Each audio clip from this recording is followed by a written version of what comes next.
1.1 অযৌন জনন asexual reproduction. এই প্রক্রিয়ায় একটি একক জীব, জনিত্র জীব, অপত্য জীব সৃষ্টিতে সক্ষম।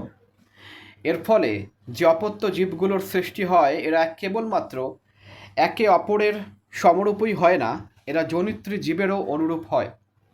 এই অপত্য জীবগুলো জিনগতভাবে কি সমরূপ হবে নাকি ভিন্ন ধরনের হবে, এইরূপ অঙ্গ সংস্থানগতভাবে এবং জিনগতভাবে সদৃশ জীবদের বর্ণনা করতে ক্লোন শব্দটি ব্যবহার করা হয়।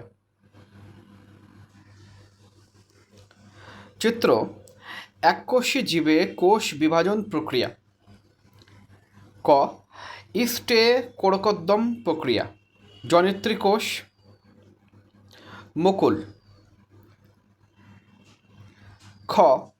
অ্যামিবায় দ্বিবিভাজন, অপত্য কোষসমূহ, নিউক্লিয়াস।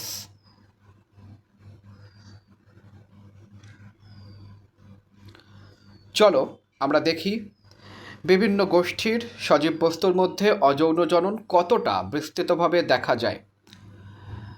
অযৌন জনন এককোষী জীবসমূহে এবং তুলনামূলকভাবে সরল সংগঠন বিশিষ্ট উদ্ভিদ ও প্রাণীদের মধ্যে সচরাচর দেখা যায়। প্রোটিস্টা ও মোনেরা গোষ্ঠীভুক্ত জীবে সজীব বস্তু বা জনিত্রী কোষ বিভাজিত হয়ে দুটি নতুন জীবের সৃষ্টি করে। চিত্র: তাই এই ধরনের জীবে কোষ বিভাজন নিজেই একটি প্রজননের ধরন।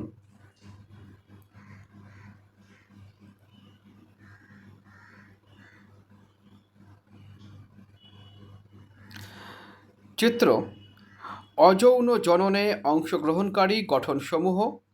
ক. ক্লামাইডোমোনাসের চলরেণু।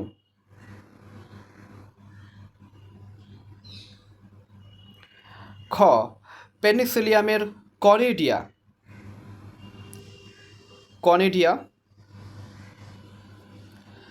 গ. হাইড্রার দেহ থেকে উৎপন্ন কোরক, মুখছিদ্র কোরক।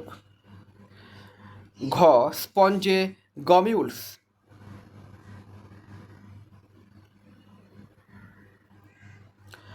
বহু এককোষী জীব দ্বিবিভাজন প্রক্রিয়ায় জনন সম্পন্ন করে, যেখানে একটি কোষ বিভাজিত হয়ে দুটি খণ্ডাংশে পরিণত হয় এবং প্রতিটি খণ্ডাংশ দ্রুত বৃদ্ধি পেয়ে পূর্ণাঙ্গ জীবে পরিণত হয়। উদাহরণ: অ্যামিবা, প্যারামেসিয়াম। ইস্টে অসম বিভাজন ঘটে এবং কতগুলো ছোট কোরক উৎপন্ন হয় যেগুলো প্রাথমিকভাবে মাতৃকোষের সাথে আবদ্ধ থাকে এবং অবশেষে কোরকগুলো মাতৃদেহ থেকে আলাদা হয়ে যায় এবং পরিণত হয়ে নতুন ইস্ট কোষ গঠন করে। প্রতিকূল পরিবেশে অ্যামিবা তার ক্ষণপথগুলো গুটিয়ে নেয় এবং এর ক্ষরণ অ্যামিবাটির চারপাশে একটি শক্ত আবরণ বা সিস্ট গঠন করে।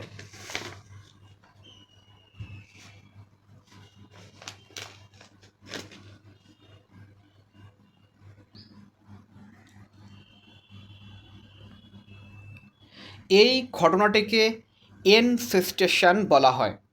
যখন অনুকূল অবস্থা ফিরে আসে, সিস্টের ভেতরে উপস্থিত অ্যামিবা বহু বিভাজন পদ্ধতিতে বিভাজিত হয় এবং বহু ক্ষুদ্র ক্ষুদ্র অ্যামিবা বা সিউডোপোডিওস্পোরস উৎপন্ন করে।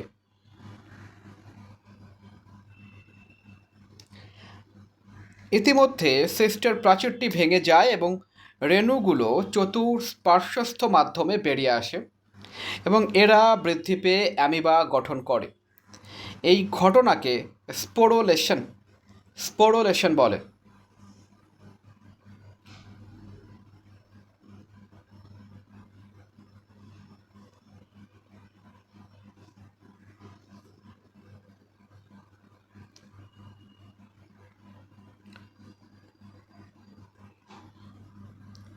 চিত্র: উদ্ভিদে অঙ্গজ জননে সহায়ক গঠন। ক. আলুর চোখ।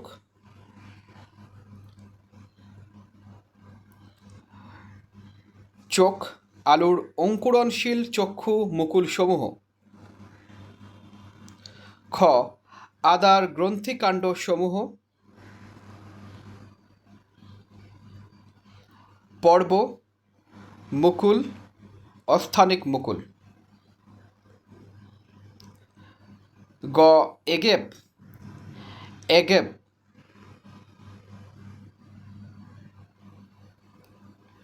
ঘ. পাথরকুচির পত্রজ মুকুলসমূহ। অস্থানিক মুকুল। কচুরিপানার রসধাবক। রসধাবক।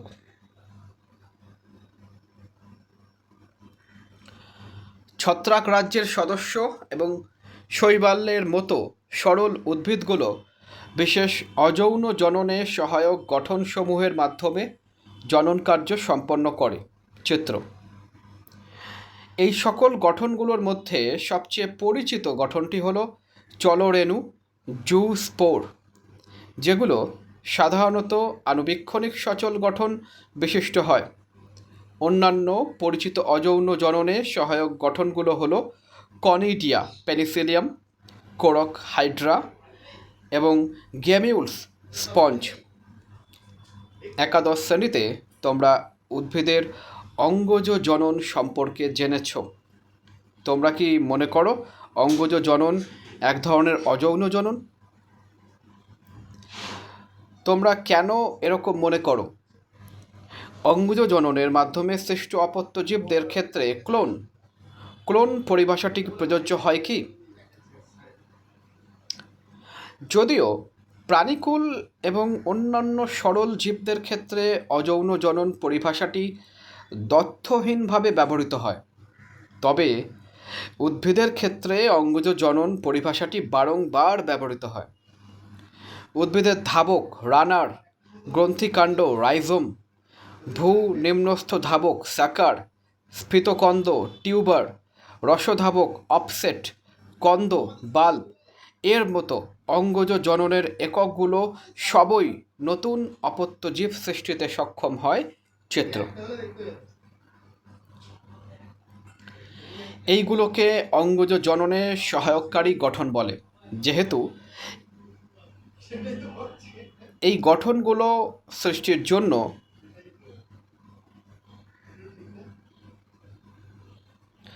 দুটি জনিত্রী জীবের অংশগ্রহণের প্রয়োজন হয় না, তাই অবশ্যই এই প্রক্রিয়াটি অযৌন জনন প্রক্রিয়া।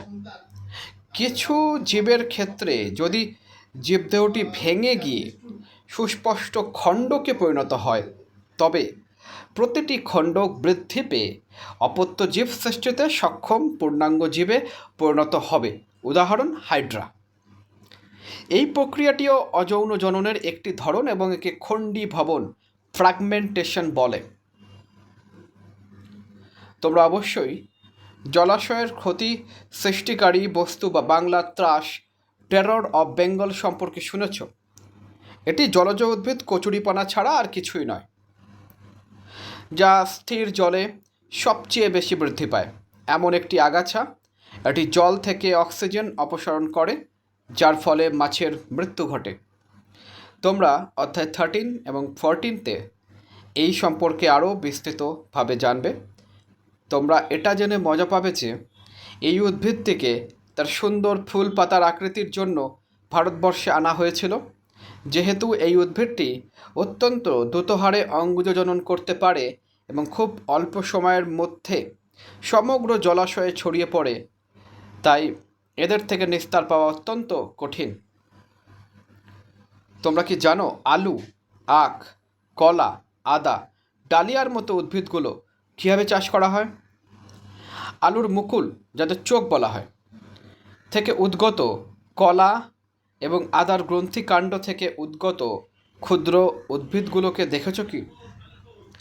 যখন তোমরা যত্ন সহকারে উপরে উল্লেখিত উদ্ভিদগুলোতে নতুন চারাগাছের উৎপত্তিস্থল চিহ্নিত করার চেষ্টা করবে, তখন তোমরা দেখতে পাবে যে এই উদ্ভিদগুলো কেবলমাত্র পরিবর্তিত কাণ্ডে উপস্থিত পর্ব থেকেই উৎপন্ন হয়েছে।